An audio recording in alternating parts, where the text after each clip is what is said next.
안녕하세요.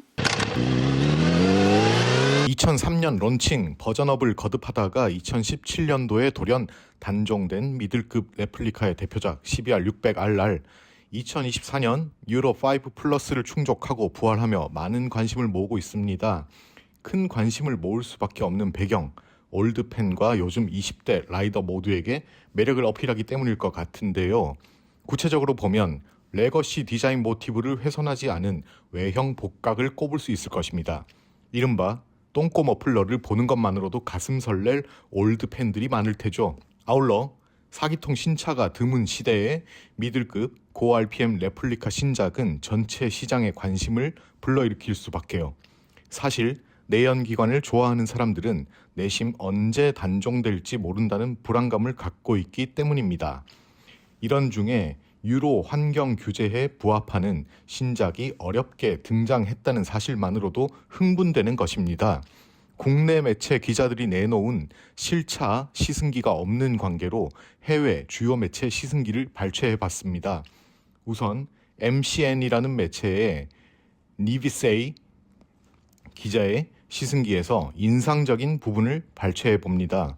포르투갈 포르티망 서킷에서 진행된 시승회를 토대로 한 것인데요. 스펙은 여전히 599cc 인라인 4기통이며 14,250rpm에서 119마력을 냅니다. 캠, 밸브 스프링, 크랭크, 밸브 타이밍, 배기 장치에 대한 신규 디자인이 적용됐고 400g 더 가벼워졌습니다. 스로틀 바디는 40mm에서 44mm로 더 커졌습니다. 310mm 디스크, 던롭, 로드 스포츠 2 타이어가 기본으로 장착되어 있습니다. 유럽 사양인데 아시아 발매품도 같은 게 끼워질지는 모를 일입니다. 중량은 196kg에서 193kg으로 다이어트 되었네요.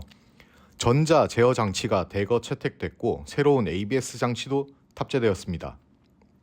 4.2인치 컬러 계기판도 달라진 부분이네요. 스윙암은 전작 대비 150g 가벼워졌고 포크는 15mm 더 길어졌습니다.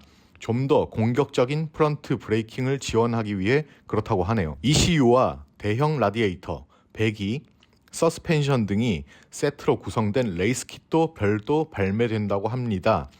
로드라이더를 위한 레이싱팩 액세서리도 나온다고 하니 혼다에서 상당히 신경을 쓴 티가 나네요.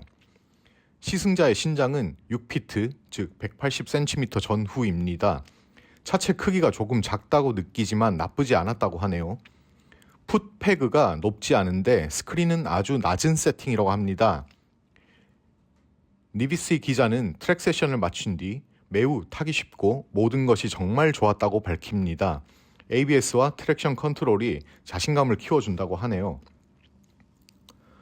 레이스 바이크의 느낌이지만 멋지고 고급스럽다는 평과 함께요. 하지만 라이더 신장에 비해 차량이 작다는 코멘트를 한 번 더 남깁니다. 파이절다운의 시승기도 살펴보았습니다. MCN과 마찬가지로 포르투갈 포르티망 서킷에서 진행된 시승회를 토대로 한 것이고요. 시승자는 토드 기자입니다. 겉으론 같아 보이지만 달라진 똥꼬 머플러에 관해서 얘기해주네요. 머플러는 2017년에 단종된 이전 세대와 매우 유사해 보이지만 내부에는 배기가스를 진정시키는 데 필요한 많은 작업, 드릴링, 환기 및 구멍이 있어서 좀 더 조용하다는 점을 짚어줍니다. OEM으로 탑재된 던롭 타이어에 관해서는 좀 더 상위 세그먼트의 제품을 끼울 것이라고 말합니다. 로드 스포츠 또는 트랙 타이어용으로는 낮은 스펙이라고 생각하기 때문이래요. 에어로다이나믹스도 새롭게 디자인됐지만 리터급 슈퍼 스포츠가 아닌 만큼 실제 역할은 바이크의 앞부분을 제어하는 정도일 거라고 코멘트합니다. 종합적인 시승평은 새로운 서킷에 적응하고 학습하기 위한 완벽한 바이크라고 하네요. 셰시가 다른 모든 혼다의 슈퍼 스포츠 바이크나 리터급 네이키드 바이크들처럼 훌륭한 점을 칭찬합니다. 브레이크와 레버, 서스펜션 세팅도 굉장히 훌륭하다고 극찬하네요. 시승자의 키는 170cm대 초반이지만 바이크의 크기가 컴팩트하게 느껴졌다고 합니다. 180cm대였던 MCN 기자와 달리 라이딩 포지션이 아주 흡족했다고 합니다. 4기통 400cc급의 콤팩트함에 비할 바는 아니지만 아름다운 작은 엔진은 마치 스위스 시계가 당신 밑에서 째깍째깍 돌아가는 것 같다라고 표현합니다.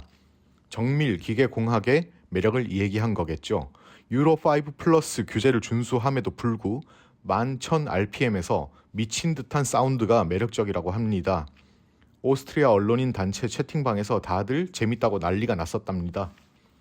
GSX-8R, 야마하 R7과 같은 병렬 트윈 스포츠 바이크에 적응한 뒤 다음 스테이지를 찾는 라이더에게 추천한다고 하네요. 이어서 44Ts라는 영국 매체의 시승기에서 가져와 봅니다. 앞선 두 기자의 시승기와 마찬가지로 포르투갈 포르티망 서킷에서 진행된 건이고요. 시승자는 알파간이라는 기자입니다. 슬리퍼 클러치와 트랙션 컨트롤이 훌륭하다는 칭찬부터 하네요. 코너의 중앙부에서 정말 훌륭한 느낌을 선사한다고 해요. 평소 보수적인 혼다가 미들급 슈퍼 스포츠에서 이렇게 적극적인 행보를 보였다는 사실을 칭찬하고요. 앞선 두 시승자들과 같이 덩치 큰 라이더라면 차체를 작게 느낄 거라는 코멘트를 합니다. 브레이킹 감각이 조금 무르다고 했고요. 라이딩 전반이 매우 쉽다고 합니다. 기어, 스로틀, 브레이크 등 모든 면이 훌륭해 스마트하고 부드럽게 라이딩하는 방법을 가르쳐주는 바이크라고 평가했어요. 리터급으로 가기 전 이 바이크를 꼭 타면 좋겠다는 코멘트와 함께요. 기어박스와 퀵시프터의 품질도 훌륭하다고 해요. 기본 패키지에서 깔 게 없다고 합니다. 레이스 키트 장착 시 20마력 상승을 기대할 수 있습니다. 서구권 3개 매체의 트랙 시승기를 종합해보면 정말 밸런스가 좋은 친절한 미들급 슈퍼 스포츠 머신이 등장했다는 걸 알 수 있었습니다. 정리하다 보니 레플리카에 별 관심 없던 저도 군침이 도네요. 감사합니다.